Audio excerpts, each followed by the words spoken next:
নমস্কার বন্ধুরা, কেমন আছেন আপনারা? অবশ্যই ভালো আছেন। তো আজকে আমি যাচ্ছি আমার ছেলেকে আমি নার্সারিতে ভর্তি করাবো বলে তার স্কুলে যাচ্ছি।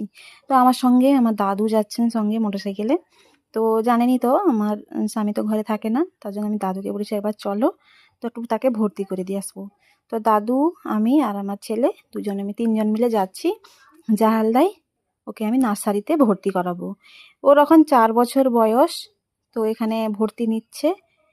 তো জাহালদায় পৌঁছে গেছি। তো জাহালদায় একটা জেরক্স দোকানে আমি এখানে জেরক্স করে নিচ্ছি। কিছু ডকুমেন্টস লাগবে, ওটা জেরক্স করে নিচ্ছি আমি এখানে। তারপরে ফাইনালি এই যে স্কুলে আমি পৌঁছে গেছি। এই যে দেখুন, এই স্কুলটা খুবই সুন্দর, তার গার্ডেন আছে। এই যে পুরো রাস্তার পুরো একদম গায়ে স্কুলটা। এই যে আমার ছেলে চিন্তায় পড়ে গেছে কি হবে।